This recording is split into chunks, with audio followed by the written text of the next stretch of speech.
What am I? Nagaya Wugi, Nagaya Woyenga Marigo. Gumada Bienga, Gumada Warengra. Maramrong Tianaganaga, Maramrong Bialia. Cammeraigal, Guri Pemel. Go.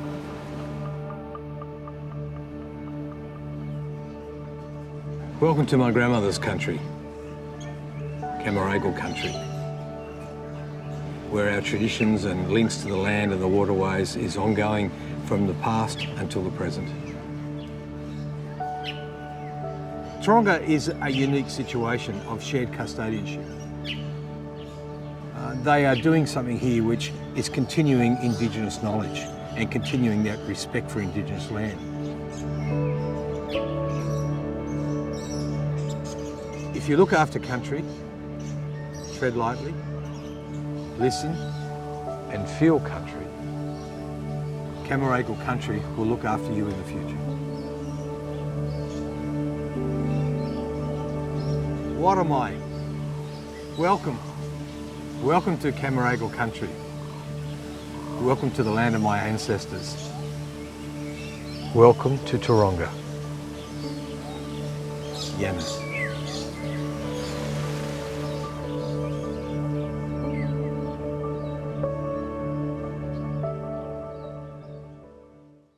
Hi everyone and welcome to the Sustainable Seafood Week launch party coming to you live from Taronga Zoo. My name's Hayden Turner, I'm your host today. I'm also being supported here by the wonderful Anne Gabriel from the Marine Stewardship Council, sorry I knew I'd trip over that, and Duncan Ledbetter from the Aquaculture Stewardship Council. Now I just want to set the scene for you. We're standing here in our Seal Theatre at Taronga and millions of people come through this place every year and they go away with long-lasting messages about how they can help the ocean. And what have we got coming up today? Well, first of all, I couldn't want to be in a better place than Taronga Zoo today. This glorious 22-degree day, beautiful breeze. So thank you, Taronga Zoo. This is an absolute pleasure. Lots happening today. My most favorite part is going to be when we have Nala, who's our Australian sea lions. You might know they were endangered and there's only about 10,000 of them around. So it's an absolute pleasure to have this jewel with us here today. We bring her through the screen to all of you logged in as well. We also have our chef, to me, he's a celebrity chef, he probably is. Guy Turland is going to be whipping up some really salubrious kingfish and a prawn dish for us as well. So I can't wait to bite into that one. And also, very importantly, we have the award winners for our MSC and ASC Sustainable Seafood Awards. No man is an island, and supporting the vision of sustainable and responsibly sourced seafood requires collaboration from everyone. And so today you'll see some of those brands and organizations coming forward whom I'd like to thank for. So lots there, so hold on to your seats. Thank you, Anne. Lots going on, as Anne said. And Duncan, one of the most important things about this live stream is people can interact. And live is fantastic because they can talk to us and ask us questions. Can you please explain to everyone watching from as far as Japan, the Netherlands, Singapore, New Zealand, and right across Australia, how they can get involved? Sure, thanks, Hayden. Yes, people who want to interact in terms of sending us questions, which we'll do our best to answer, you need to log on to www.menti.com, and there's a password which I wrote on my hand here. It's 6672454. So if you log on to that, please send us some questions and we'll do our best to get back to you live, actually. Thanks, Duncan. 6672454. Don't forget that and log on to menti.com and send us some questions. We'd really love to hear from you. Now, we're going to throw to some videos now for you to see, to give you a couple of different perspectives and get you thinking. Take a look. I hope for a future full of fish, where oceans, lakes and rivers are teeming with life, and we can live in harmony, not against nature.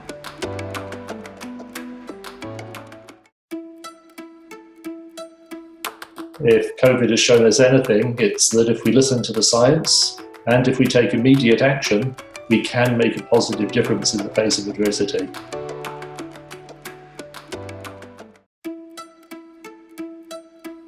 Here in Australia, sustainability is a core element of every aspect of the curriculum.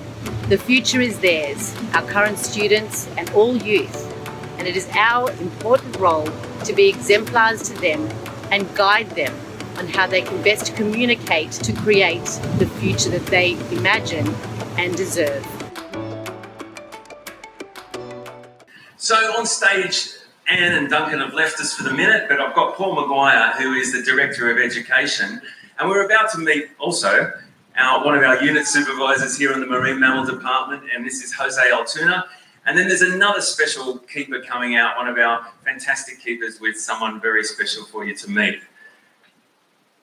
Now, who have we got here, Jose? So this is Nala. She is one of our very precious Australian sea lions. In fact, she is a mum. So she's actually basically one of our very important breeding program females. So she's an endangered species. These guys, as we said earlier, there's only about 10,000 of them left out there in the wild. And obviously, being one of our breeding individuals, she's done a fantastic job for her species. Jose, people would see what Nala's doing now and understand that this is probably a behaviour they might do in the wild. But can you explain to us what Addie's doing? Lots of different things that she's doing. There's very subtle cues that she's giving. I think the guests would love to hear some of that. Absolutely. So a lot of what Nala is doing, obviously, on stage and in the water is porpoising, basically one of her natural behaviours.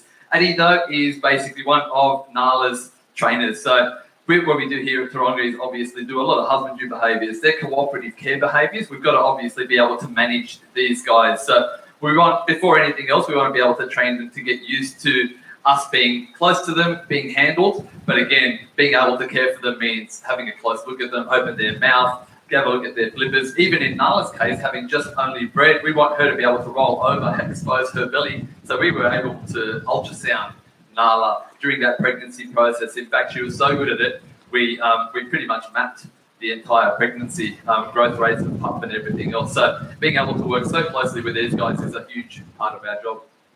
Now, folks, you might be able to pick up on the microphones we've got down on here on stage. Addie is making a really, really high-pitched little whistle that she has hanging around her neck. Can you tell us what that is actually for? So basically that that whistle is actually called a bridge. That basically means it bridges the time frame between the behaviour happening and the actual reinforcement that's going to be happening. In this case, the reinforcement is fish. So as soon as Nala hears that little whistle, it means that fish is on its way. So essentially, she thinks that whistle is just as important as the food. So that's how we obviously pair that behaviour, and Nala knows exactly she's done the right thing as soon as she hears that whistle. Very interesting stuff. Now, Addie also just got Nala to roll over onto her back. That's a really vulnerable area for a seal. Can you talk to us why she did that? Absolutely. So obviously getting her in that position, we call it a VIP, which is a ventral inspection position. Exposing that belly is obviously exposing these guys to predators out there in the wild. So it takes a lot of trust to be able to get a seal to actually roll over onto their back and expose that belly. And as I said earlier, it serves a fantastic purpose, especially when we're trying to ultrasound her. But yeah, at the same time, exposing her belly and being in that vulnerable position is actually quite a hard one to get these guys to do. Now, this is a very, very special species, and I think everyone would love to hear a bit more. This is an Australian species that's critically endangered. Can you talk us through a bit more of that? Yeah, so obviously hunting of seals isn't allowed anymore, and it hasn't been for a very long time. A lot of the endemic species of seal in Australia were suffering from that situation. Unfortunately, though, for the Australian sea lion, their numbers just haven't recovered. They're still sitting around about that 10,000 individuals. And although not as dramatically as they were dropping in previous years, their numbers are still declining. So unfortunately for these guys, we've really got to start managing obviously our fishing practices, the way we do things, and certainly learn a lot more about this amazing endemic species. And certainly by having them and breeding them here at Taronga, we're learning a lot. They're an incredibly beautiful looking creature, an unusual looking seal. Lighter underbelly with that beautiful steel grey on the back. Can you talk us through the difference in size between the males and the females? I think people would love to know that. Yeah, absolutely. So these guys are obviously very special for a number of reasons. One of them is obviously their colouring. They have probably one of the most specific colouring of any of the seals found out there. But specifically, the size between the male and the female, Nala's pretty average at about 70 kilos, but the males can actually hit over 300 kilos, some individuals even close to 400 kilos. So basically, when you consider the two differences, they're pretty dramatic. In fact, when they were first discovered, they thought that the male and the female were in fact different. As much as we might see the female here with those grey and white tones, the males are actually brown all over, and a mature male actually develops a blonde cap on the top of their head. And obviously, relating to the size difference between the two, you can obviously see why they probably thought they were two different species. Absolutely. Incredibly important information to learn about these animals when you come to Taronga, and that these play an incredible important role in our oceans as well. Now, we've got this beautiful animal in our care, but we've also got an incredibly passionate keeper looking after Nala at the moment. I'm sure people listening would love to know, what is the day in the life of a marine mammal keeper in a snapshot? Yeah, so obviously Addie here has been here at Taronga for a very long time. She's up to 35 years, so she is one of the most experienced keepers that we've got here at Taronga, although she doesn't look a day over 20. A very big part of what we do here at Taronga is, as we said, care for these amazing animals. Rehab, rehabilitation, getting these guys back out into the wild is a very big part of what we do. Managing them, caring for them, again, is also a very big part. A huge part is actually presenting to our audiences, talking a little bit about what affects these guys out in the wild, and obviously what we can do at home to try and save some of our amazing marine species. Thank you, Jose. Mags, I'm going to come across to you now because you're passionate about the sustainable seafood campaign that we've had going at Taronga for some time, and it was a great segue into that. Could you talk us why we embarked on it and really explain to us what the sustainable seafood campaign is, please? Sure. Good morning, everyone, or good afternoon. Fish for Good, or Forever Fish, is our premier campaign for the Seal Show. And interestingly, it's over 15 years old. And it started from people like Elle, Jose, and Addie, who really started to understand the impacts of unsustainable fishing on wild seal populations. And we're very, very proud. So it's the cornerstone call to action and message of the Seal Show.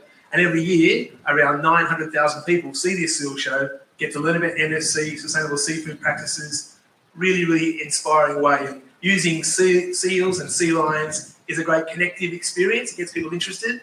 They learn a bit, and then the call to action is when they're shopping or at a fish or restaurant or cafe, please look for the MSC logo. And that's been a very clear metric for us for a long time. And really pleasingly, that level of awareness has grown over time. So it's really been a successful and positive program. Of course, linking in with the manufacturers, with MSC, ASC as well, has been a wonderful collaboration. We're really proud of how the oceans are managed, because these species should not go extinct on our look. It's important on our watch. It's really important we all work together and do what we can. People are part of the problem, but they can also be part of the solution as well. So having that clear action has been very important for us. Thank you, Max. It's really, really important information. And as Max said, over 900,000 people a year in this theatre, we have a chance to make change. We have a chance to get the message across to them. And Jose was talking about before our presentations, we do twice a day most days. We get to put in over each year 1.8 million more. I'm not going to do the numbers for you, but anyway, over the years, it's been quite an incredible change.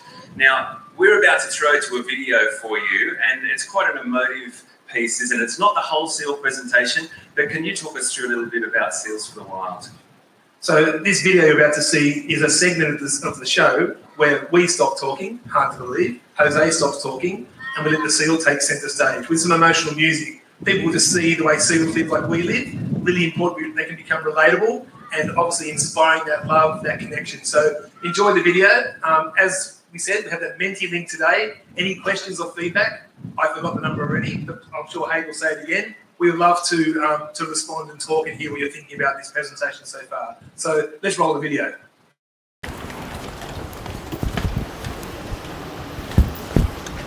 Hey guys, I'm Keeper Jose, and next to me we've got the lovely Marley. Marley is an Australian sea lion. These guys are found on the coastline of South Australia and along the southern end of Western Australia. Unfortunately, these guys are also an endangered species. There's only about 11,000 of them left in the wild, But Marley himself has actually done a very good job for his species, having bred 2 of his very own pups, and he's now a very proud grandfather, isn't that right? Now he's here today to show us the life of a seal.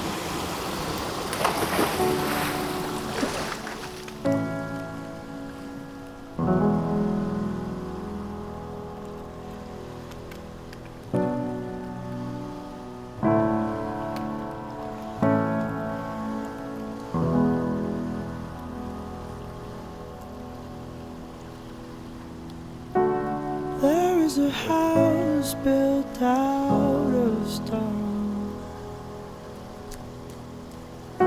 wooden floors, walls and window sills. Good. Tables and chairs warmed by all of the dust. This is a place where I don't feel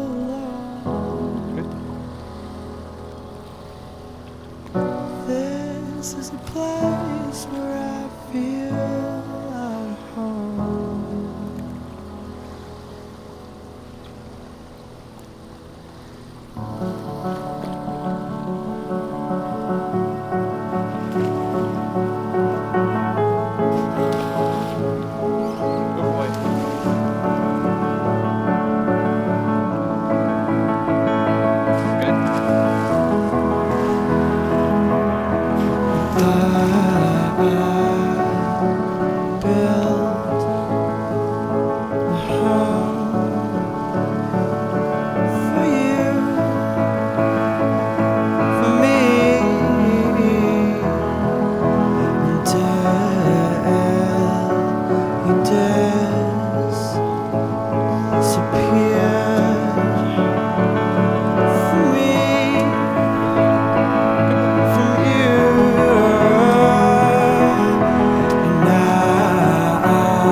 The life of a seal isn't always easy, and human impact is one of their biggest challenges.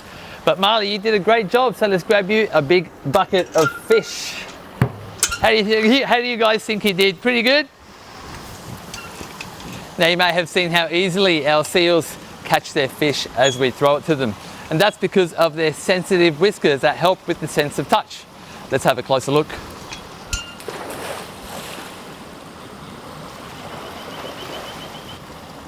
Each one of those whiskers is what helps Marley find his way through dark and murky water to catch his fish. Now Marley is also on a very healthy diet. On an average day, Marley fills up on about 6 kilos of fish. That's one of these buckets full to the top. But Marley, what happens when that seafood runs out? Well, sadly we are overfishing our oceans. Wild seals, just like Marley, are finding it harder to get their next meal. Now Marley's going to come down to the edge of the pool and we're going to look in the water, see if we can find any of those fish. You ready, Marley? Was there anything down there? No. But the real question is there something that we can all do about that? Is there? Yes, there is. Where you can help by choosing MSC. The next time you're out there buying seafood, look for the blue fish tick that you see right here. This helps finding fish for the future. That's right, Marley. But we can help all by choosing which one, Marley? That's right, MSC.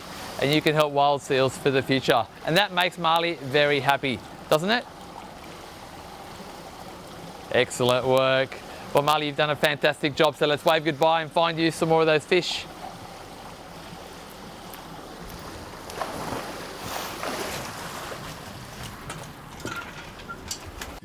really powerful messages in that, Jose. Can you talk us through it a little bit? Yeah, absolutely. So obviously, the behaviour we've trained there is for the seal to grab the net. It basically evokes a very natural civilizing situation where seals are obviously playing with the net. They grab a net. Obviously, the net completely resembles fish in that net. So realistically, what's happening is the seal plays with the net, gets tangled in the net, comes up, and as we said, it doesn't really need much of a spoken word. The music resembles exactly what's going on. The seal obviously faces a very negative sort of situation, but it's exactly what we were trying to portray. And yeah, absolutely, it brings a lot of emotion.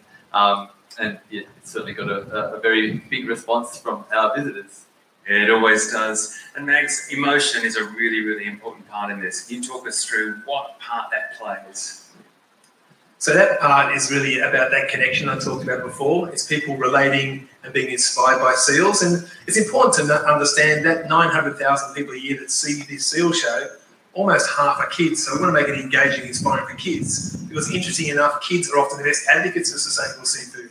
The power of kids at the supermarket, that pester power, looking for the sustainable MSC-ASC tick is really important because kids are the future and kids are the hope. So the seals, their behaviours really does drive a great family experience. So we hope that when they've left the zoo, they're still thinking about it, acting on it, and hopefully doing what they can do to ensure a future for fish forever. Because a future for fish means a future for seals and sea lions as well. Thank you very much, Jose. Thank you, Mags, as well. Great information and a lot of the messaging and meaning behind what we do here at Taronga. And again, that simple, tangible solution that's really accessible for people that come through here and sit in our seal theatres. Right, so now we are going to throw to an amazing cooking challenge, and I'm going to throw it over to the incredible chef Guy Turland and the wonderful Rae Johnston. They're going to be taking us through what sounds incredible. I'm going to be hiding under the table hoping they drop bits, and we'll come back to you. But before we do, we're going to see the MSC's new campaign video introducing Chef Guy Turland. We'll see you soon. Whatever you do, if you choose from these two, it will be good for your health and the planet too. For oceans, for people, and for fish forever. When next you shop, make a decision that's clever. Choose the green or blue label to make the future better.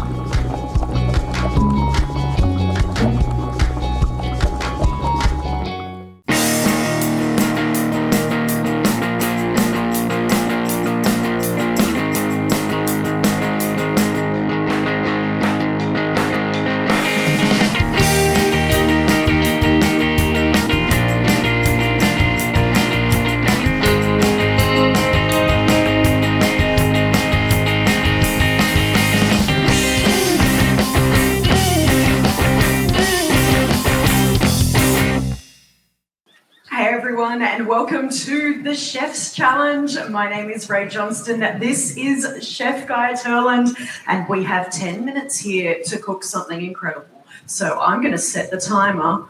What are we cooking? We are cooking a gorgeous ceviche. So we're not really cooking. We're marinating gorgeous sustainable seafood in lots of citrus and flavours. And we have some Hero Masa kingfish here from South Australia. It's gorgeous. It doesn't get any better. And then we have some tiger prawns as well. Obviously all sustainable and all full of flavour and sweetness. Nice. And can you cook ceviche with any kind of citrus? Absolutely. Any citrus and any seafood. So as long as it's sustainable, as long as you look for those green and blue ticks, you're good to go. And is ceviche really cooking? That's a controversial fact. I like to think yes. I mean, you know more about science than I do, so you can tell me what the process is. I'm going to say that it is. I'm going to say that it's still using a chemical reaction that induces heat in some way that will cook the actual seafood. And that's exactly what I was going to say. Yeah. Absolutely. Just exactly that. So as a science journalist, the environment is something that I'm reporting on almost every day, and sustainability is really important to me. But I'd love to hear from your perspective as a chef with the food that you choose and the way that you cook. Why is it important for people to be using and cooking with sustainable seafood? I mean, we only have one ocean, right? And we only have one world. And I think making sustainable choices is such an easy way to support nature and make sure that we have a gorgeous environment and an abundance of seafood for future generations. So I think as a chef, it's super important to help lead that way and educate people that those small choices make a big difference in the long run. So it's like setting an example. It really is. It is really about setting an example. And it doesn't affect our day-to-day life. All we need to do is be a little bit conscious, look for those ticks, make sure that the food we eat has been either grown, farmed or harvested in a sustainable manner or caught out in the wild in a sustainable way. And, we're good to go. We can have best of both worlds. Does it taste better? It does taste better. It really does. It really does. I mean, we are what we eat. So, if our fish is fed proper food, then in return, it's tastier and healthier for us. Nice. Good to know. So you do cook with seafood a lot? A lot. I do. But I'm also a spearfisher and surfer and free diver. So, outside of the kitchen, I also find I have a really important connection with the ocean. It's where I find a lot of inspiration for what I put on the plate, but also just how I act in a day-to-day manner. Nice. So ceviche, I'll get into this recipe. So I'm just slicing some beautiful tiger prawns super fine. And I think a lot of people shy away from not cooking prawns. But they are cooked in citrus like we had, science breaks it all down. So we've just got our beautiful kingfish sliced super fine. We have our prawns sort of super fine as well, almost like a gorgeous sushi. But what we're going to do is we're going to add some citrus in there now. So we've got some orange and some lime segments. We're going to add some juice in there as well. And this is kind of, I wouldn't say traditional ceviche, but it's kind of like a restaurant style ceviche. So traditionally, you just mix everything up like a mosh pit, throw it in a bowl, and then serve it with some guacamole and chips. Now you're doing this very chill as well, and I'm looking and we've got like 6.5 minutes left. Is that enough time to cook this? All the time in the world. All the time in the world. The key is to slice it super fine. So again, I think when you've got such high quality seafood, you don't need to do much to it. I'm a big believer in all you need to do is lift up those natural flavors and let them sing. And that's kind of what we're doing here is, just that citrus, some salt, some coriander, and then just those natural flavors from that beautiful seafood. Is that one of the reasons why you love cooking with seafood? Because it's just got that natural flavour? It really is. There is such a beautiful natural sweetness that comes with seafood, especially Aussie seafood. And it's obviously a reflection of how clean our oceans are and how lucky we are to have it as a backyard. So, for me, and like I said, with diving and surfing, I'm constantly looking down, and that's where the inspiration comes from. Oh, awesome. Do you ever try to recreate the colours that you see under the sea on the plate? It's too hard, to be honest. It's too beautiful. The colours down there will never be recreated, and that's part of the reason we need to look after the ocean. You can't fake it. There's only one. That's fair enough. If there was a message that you'd like the people watching to take away from today, what would it be? It would be that your choices do make a difference. So make conscious choices. Look for those blue ticks. If you want to eat seafood, make sure it's caught or farmed sustainably because it does have a big difference. I want my kids to experience the ocean that I've experienced. I want them to go diving and be circled by a school of salmon and really kind of fall in love with that experience. So, that's foremost the most important thing to me outside of cooking. I prefer to, really just have the ocean beautiful and available for everyone. Nice. We've seen a few seals today. What a hard act to follow. I know, right? Have you had any encounters with seals while you've been out surfing? I have actually. Yeah. One time I was surfing in Tamarama, and it was a little bit sharky. There's lots of Aussie salmon swimming around me. Sorry, did you say a little bit sharky? A little bit sharky. A little bit sharky. So the ocean was a bit dark and there's lots of Aussie salmon. So I'm like, well, if there's Australian salmon, there's obviously bigger fish around as well, with a few sharks. And there was no one else out. So I decided to go in because it just got a little bit too much. And I caught a wave in halfway through and then stopped and was waiting for another wave to push me into the shore. And then suddenly I looked to my left and there's this big, almost like submarine black thing popping out of the water coming towards me. And it's super scary until it popped its head up and it was a seal, basically laughing at me like a puppy. And they're going, yeah, I got you good. Mind you, my heart was falling out of my chest. I went straight in and just sat on the shore and just, So again, that experience in itself is what we need to make sure is around forever. That's it. I reckon they know what they're doing as well. They're like, I'm going to scare this guy. Watch this. They're so smart. I'm sure he went back to his mates and said, "You won't believe what I did today." Fair enough. You've got some mango there as well. Yeah, so we're kind of balancing beautiful sweetness and aromatic flavours in there. Nice. Ceviche is stunning, and like I said, it's so easy to do. It really is all about citrus, salt, pepper, lots of herbs. And that's kind of it. I'm going to microplane some ginger on top of there as well. Nice. That's the only time I've had ceviche was on the beach in Mexico with my feet in the sand. They didn't have mango with it though. Well, I can't promise you Mexico, but I can promise you a tasty ceviche. None of us can travel there at the moment. You need to deliver me a holiday on a plate. The Mexico experience. Fantastic. It's super easy. And then, like I said, it's a dish that is done all around the world. You know, when I'm out fishing, whether it be on a boat or spearfishing, I always try and have some limes on hand because if you catch a fish, slice it up, throw some lime on it, it's just a gorgeous experience. Wonderful. Now, we've got 2.5 minutes left here, but you're almost done. And I didn't even cut myself. You didn't. That? I don't know if I trust you. If no, you haven't cut yourself. No, your hands are pretty bad. I trust you. But you've got all sorts of little flowers and leaves. And yeah, so I've got some nasturtiums here. I walked around Bondi and did a bit of foraging before I came over for the event.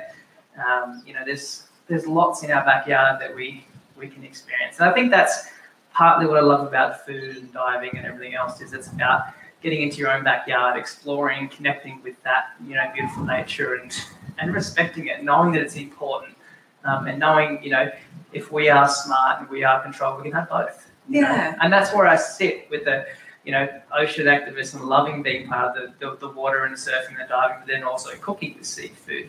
There is that point in the middle which I think is really important, and I want to make sure that's around. Yeah, I think there'd be a bit of a misconception that you have to abstain from seafood entirely in order to protect the oceans. No, not at all. I mean, I'm a big advocate for fishermen and farmers, and I think if we can support families and generations of families that have been calling up prawns and fishing for kingfish, I think that's really important as well. And I think we can do that by making those choices and heroing those fishermen and fisherwomen who are catching that fish. You know, if we can really support them to do the right thing, we all win. Yeah, absolutely. That's, I think, back to some of my favourite food experiences, and they have been seafood experiences. Completely. It's such an Aussie thing. Yeah, and it's a special thing. It feels fancy. It does. And it should be fancy, right? Like I said, seafood is one of those things that should always be fresh and delicious and caught local and sustainable. It's something that is special. Fantastic. Look at that. There That we is go. so colourful. And so easy. Like I said, beautiful prawns, beautiful kingfish. It's the citrus is cooking and it'll change colour over time. And this is how I like to do ceviche. A bit more delicate. Would you recommend people try this at home? Yeah, absolutely. We'll put the recipe up so you can take it and make it your own at home. And the idea is that food is easy. That's my concept, and what I like to share with people is that food at home should be easy. It doesn't have to be difficult. It's just all about heroing fantastic ingredients.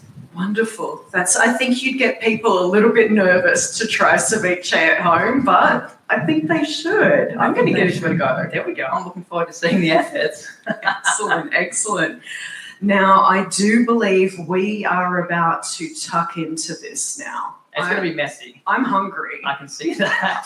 I'm going to take you to Mexico with this ceviche. We're going right there.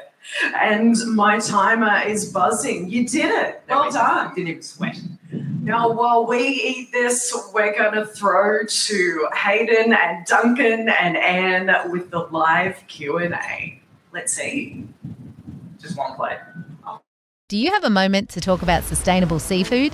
Whether it is wild caught or farmed, we all enjoy seafood on our plates.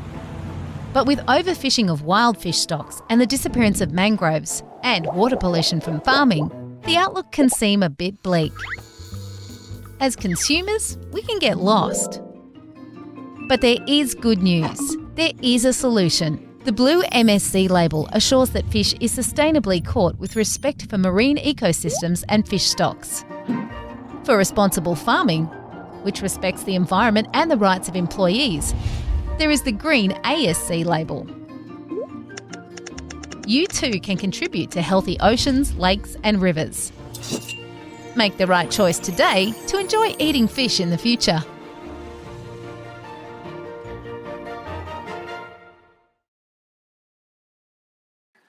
Thank you, Chef. Thank you, Rae. We'll be fine down here. That's fine. You're going to save us some, right? I hope. That sounds absolutely amazing and beautifully prepared there. Thank you. And a lot of great messaging there as well. Now, what we're going to do now, folks, is a live Q&A. And I'm getting sent the messages from menti.com. Remember, the number is 667-454. If you punch that into your menti.com little number bar there and send us some questions. I've got a few questions already, and I'm going to ask you both. This is one question that's come in, and it is, what is your favourite fish, Anne, and why? We might come this way a little bit, if that's all right. A little bit of feedback there. What is your favourite fish and why? Well, my family and I, we grew up loving crabs. So for some reason, whether it was a celebration of somebody had come back from university or guests that we're having home, the mud crabs, the blue swimmer crabs are an absolute favorite. And if you haven't tried it in curry, throw it in some potatoes and tomatoes. It's an absolute yum. Mud crabs, folks. And Duncan, I'm going to ask everyone to take a step forward and see if we can help our engineers up there with a bit of the audio. And if you want to come up, I think that's better with a little less feedback. Duncan, your favourite fish and why? I'm an underwater hunter like Guy. He's a bit younger than me, so he probably catches fast fish. I catch slow and stupid ones. So one of my favourite fish is luderick, and they're pretty abundant, they're good eating. But if I had to nominate some ASC and certified fish, then it would be obviously kingfish, salmon and prawns. Thank you very much. Kingfish, salmon and prawns. I'll get that out. This is a really good one for you both, and Anne, I'll come to you first. What's the next new exciting development for MSC? Lots and lots happening. We've seen some reports recently from the United Nations Sustainable Development Goals in terms of how they're tracking with their SDGs. We know that they're tracking behind some of the very big ambitions and their very big goals. Research is showing, though, that the MSC certified fisheries are far ahead in terms of meeting and contributing to some of these SDGs 14 specifically, which is about life below water, which is about protecting our marine environment, also ensuring that our oceans are continuously thriving. So we just need to make sure that that mandate continues. We want to obviously get more and more fisheries on board. And for us to be able to reward and incentivize more fisheries to come on board, we need to work with the supply chain, which is the market players. We need to make sure there is a lot more demand for sustainable seafood. So it's really exciting. What's really encouraging is that some of these discussions are very affirmative, very inspiring. We're looking forward to moving the needle even faster on that. Thank you, Anne, and Duncan even. The Aquaculture Stewardship Council, what's next and what's some of the big things coming up? Well, certainly there's a lot more products going to be made available over the next few weeks, if not months.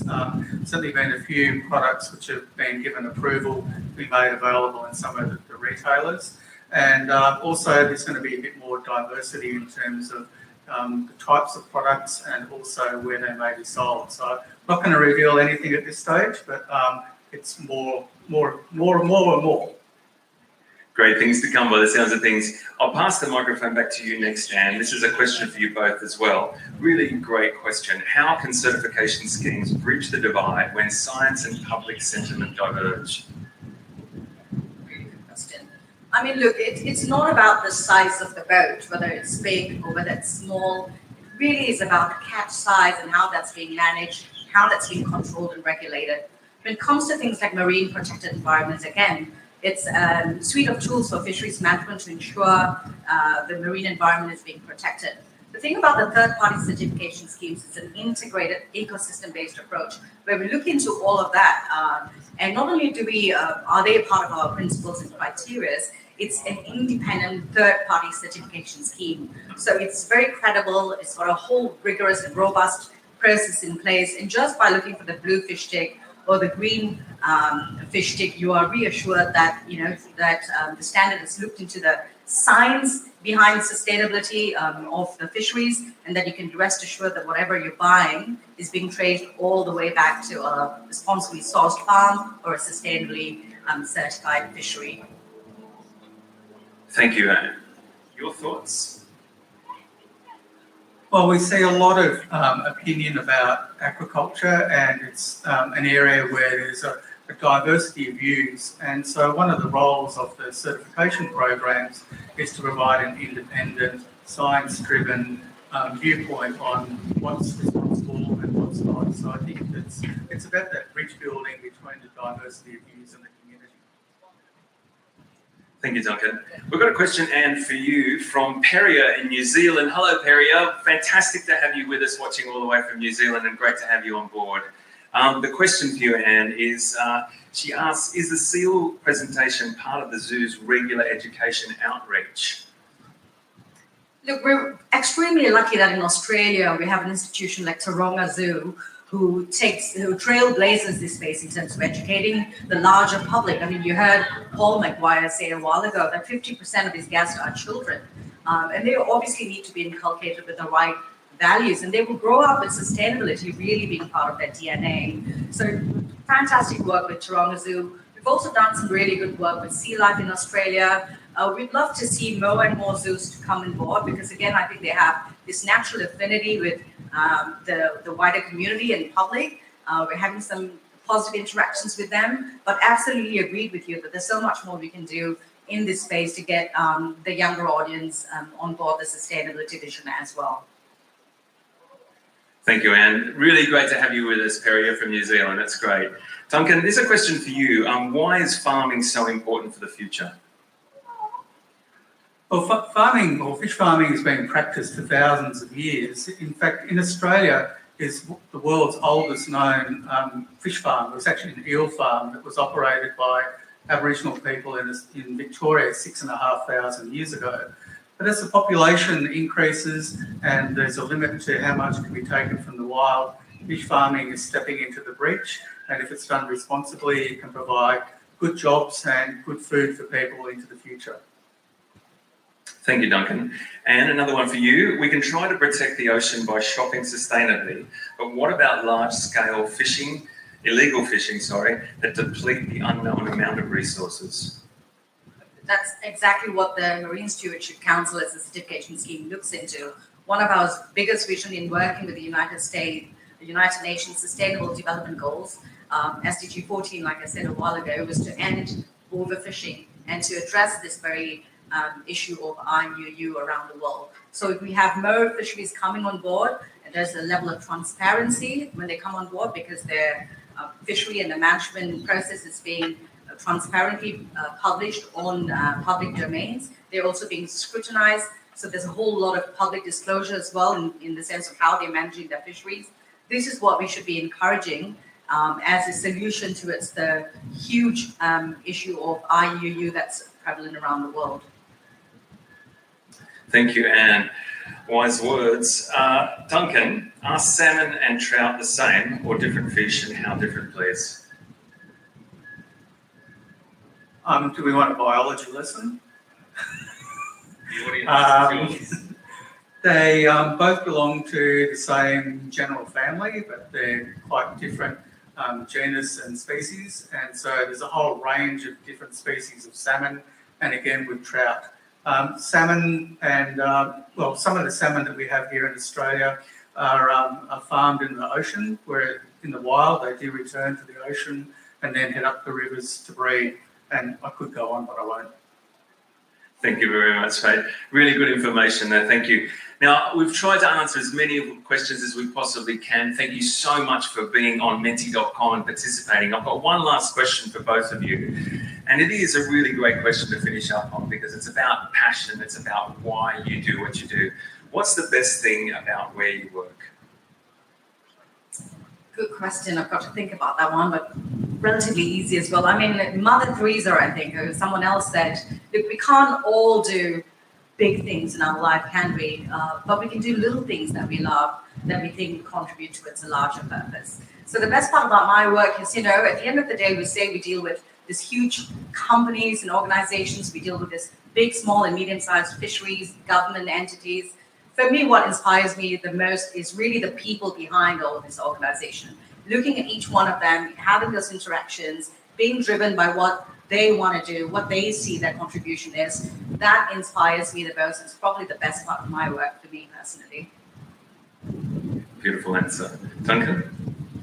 Well, everything Anne said, plus I'm very fortunate to travel to a whole variety of different countries in the world. I've seen some really interesting things that come up from the sea, and also all the different work that people do, and eaten some extraordinary seafood. So I'm really fortunate. Wise words from two wise people that head up some beautiful organisations that we work with and collaborate here within Australia, and in particular Taronga Zoo, MSC and ASC. Really incredible work that they do, and hearing those wonderful answers, thank you to you both. We've got Laura Wells coming up next to do some really exciting work with us on stage. She's announcing the Sustainable Seafood Week winners. But before we go to that, we're going to throw to two beautiful video clips. One from the Marine Stewardship Council. See, I got that out without tripping. And the Aquaculture Stewardship Council. 2 in a row, folks. Take a look at this. At ASC, we say that we offer the responsible seafood choice for the people, for the planet, for the future. That means that the ASC standards are dedicated to protecting workers and local communities and to safeguarding our planet. ASC certified farmers minimise the impacts of their fish farm on the environment, and they make sure that their seafood is traceable from farm to fork. All of this is important because most of the seafood we eat already comes from fish farms, and the amount is growing steadily because raising more fish is vital to feeding our future. According to the United Nations, in 2050, about 9 billion people will rely on farmed fish for food and animal protein.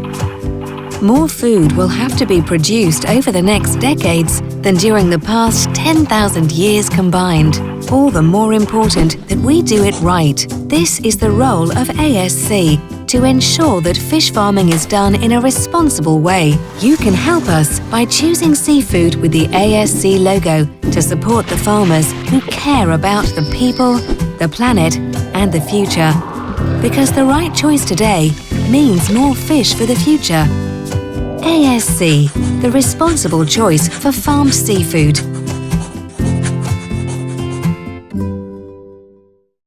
It's important to take care of our oceans because we love seafood, but we also need to make sure that the next generation will still be able to consume and to enjoy seafood.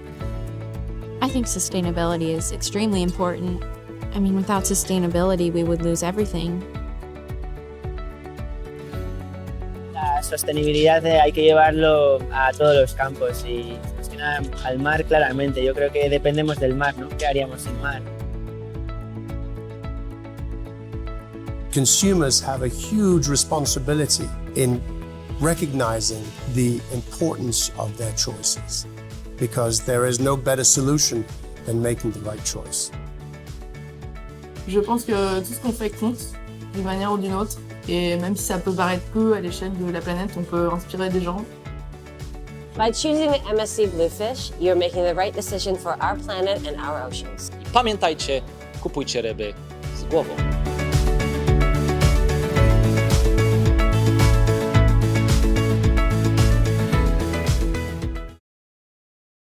And that, folks, is why seafood is worth protecting. Amazing clips, Laura. Thank you for joining us on stage. Yeah, thank you. Incredible content, huh? Exactly. Really moving. Now, we're here for some really exciting parts. The most exciting part at the end of the presentation here, announcing the award winners for Sustainable Seafood Week. I'm going to hand it over to you, and you're going to take us through. I've got them in my hot little hand. I'm ready to go. Let's go. And I'm also so honoured to be here and working alongside MSC and ASC, because these guys and everyone that participates in the program are doing something that I really love, and that's protecting our oceans for the future. So I've got my best award presenting pants on, very in theme, so let's get into it. The MSC Sustainable Seafood Community Engagement Award It recognises great contribution by small individual organisations to ensure that we have fish for the future. Now, this of course includes MSC supply chain sourcing, local community engagement, as well as the Blue Fish Tick campaign. And the 2021 award goes to Harley and John Seafood at Fairy Meadow in Wollongong, New South Wales. Congratulations to the team, and thank you guys for supplying your local community with absolutely great produce. Second up is the Responsible Seafood Importer Award for the ASC. Now, we've got two highly commended this year. We've got Coles and KB Food Co. But the winner this year is Bid Food. Now, seafood is a globally traded commodity, and there really is a need for production and sourcing to be responsible. And Bid Food has really committed to responsible sourcing, whether that be sourcing domestically or internationally, and their leadership is really worthy of recognition. So congratulations, Bid Food. Third up today, we have Best Sustainable Seafood Product for the MSC. Now, this is a pretty exciting category. It recognises the great work that local brands are doing to really make development in sustainable products for consumers to enjoy. And this year, the MSC was absolutely inundated with entries, and our judges had the opportunity to check out some really cool and innovative, great new products. And we've had 4 brands this year tying for highly commendable. That goes to Aldi, Coles, Just Caught, and Local Catch. But we also had 2 joint winners this year for Best Sustainable Seafood Products for the MSC. And they go to both Fremantle Octopus and Glacier 51 Toothfish. Now, we couldn't have Best Responsible Seafood Product for the MSC without the ASC, so that highly commended goes to Woolworths for the Best Responsible Seafood Product for the ASC, and the winner is KB Seafood Co. for their Australian kingfish. Kingfish is rapidly becoming a go-to premium fish that is farmed in Australia, and KB Seafood's retail-focused ASC-certified Clean Seas Kingfish product, that is a mouthful to get out, it significantly adds to the range of choices available to consumers seeking responsibly farmed fish. So congratulations, KB Seafood Co. Okay, next up we have our Best Sustainable Seafood Supermarket. The MSC's Best Sustainable Seafood Supermarket Award recognises great work and commitment undertaken by retailers, which includes product sourcing, engagement, education, campaigns, and the promotion of the Blue Fish Tick. And the 2021 award winner is Coles Supermarket. And congratulations to the Coles team, because you're continuously raising the bar with your contributions to reward and incentivise certified fisheries to ensure that we have fish for the future. Okay, well, let's have a little recap on our award winners.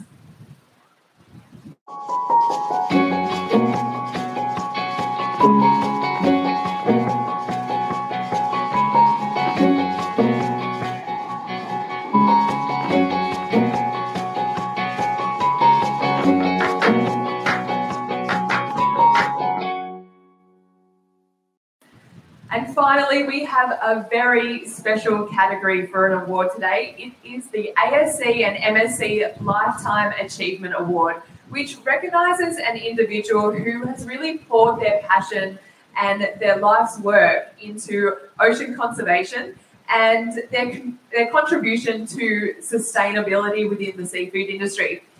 Now, the nominations comprised of extremely strong candidates this year, which made the decision very difficult for all of our judges. But this year's recipient is Dr. Keith Sainsbury. He is a winner of numerous international awards and is outstanding in the field of marine ecology and sustainability. So, do you think we might be able to get a seal of approval for Dr. Sainsbury at any stage? I really thought that transition was going to go a lot smoother. How did that happen?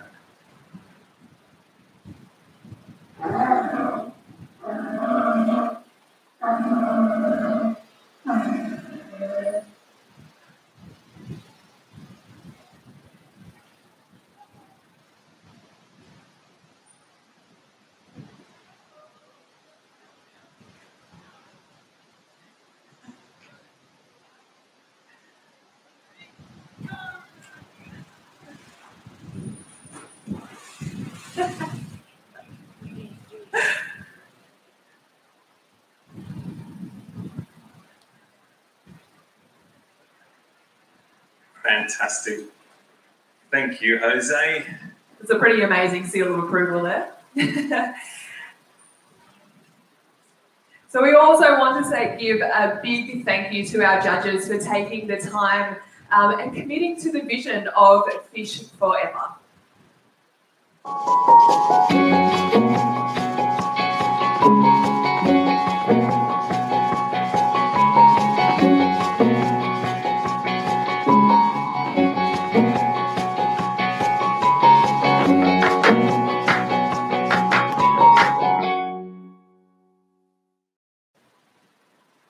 And finally, let's hear from Keith and a few of his colleagues.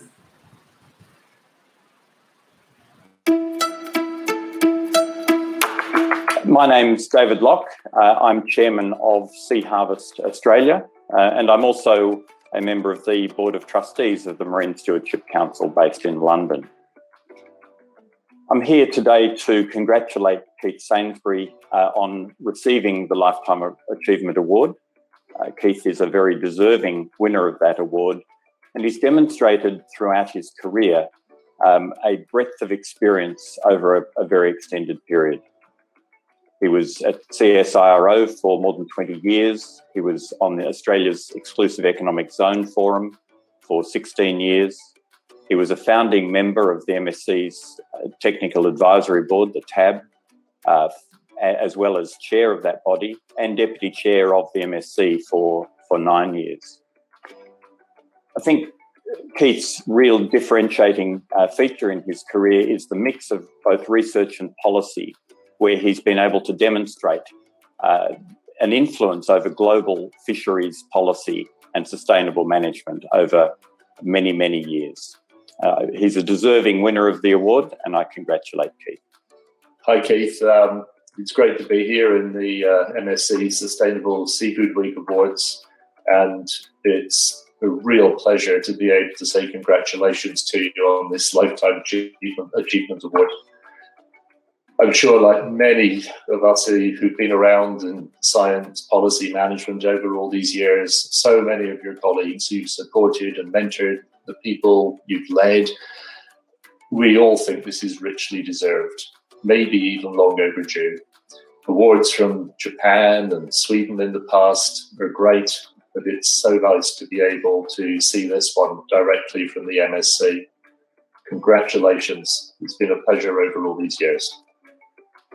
So congratulations, Keith. This is long overdue recognition. I've been an observer of your career, and our paths have interacted over a considerable period, but I've always been terribly admiring of the high quality science and research and intellect that you bring to fisheries issues.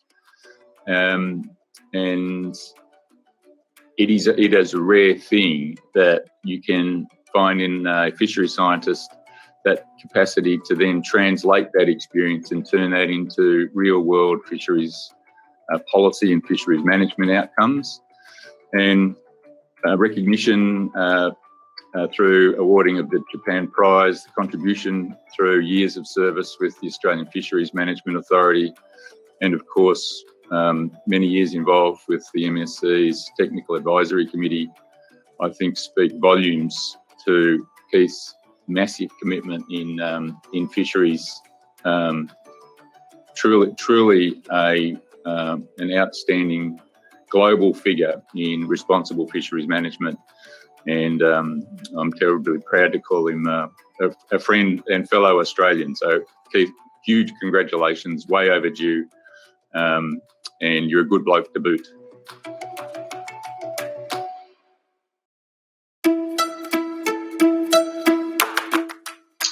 Okay, so I'd like to thank the MSC and the ASC for their Sustainable Seafood Awards, their Lifetime Achievement Award that they've given me. This is one of the awards given in March each year through the Sustainable Seafood Week. It's wonderful to receive this award and to have my input to MSC and Sustainable Seafood recognised. I've been with the MSC for many years, beginning in 1999, where I chaired the first of the Technical Advisory Board meetings. I'm still on that board now, but no longer chair. I joined the MSC board of trustees in 2002 through to 2014, and I was the vice chair for 9 years. And I've also worked with the ASC on the joint MSC-ASC Standard for Seaweed certification. I've seen many things during that time with MSC, very active campaigns against MSC, developing the standard, working with industry, conservationists, scientists and certification bodies. Very challenging times, but always very rewarding times. And I've seen MSC grow from a very small organisation with very few products to become a very large organisation with very many global products. My main motivation for joining MSC was to support sustainable seafood, and I'm just really delighted to see how well MSC has done that. I would finally like to thank the MSC and the ASC for this award of the Lifetime Achievement. I greatly appreciate it, and I wish MSC and ASC great success in the future.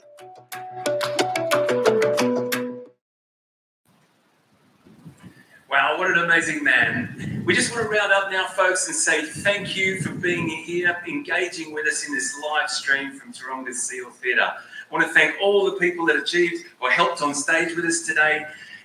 Anne, Duncan, Paul, Laura, Addie, Jose, and not forgetting one of our most beautiful creatures in our care, Murphy.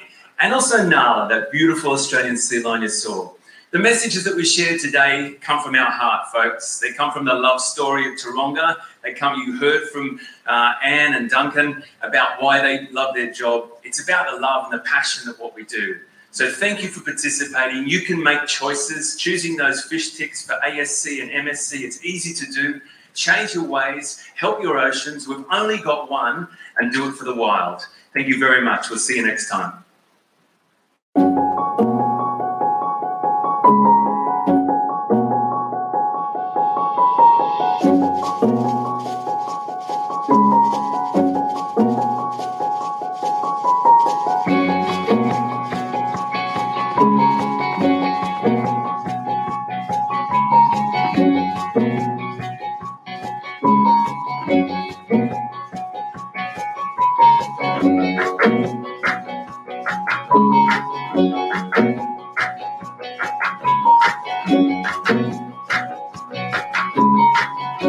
Thank you.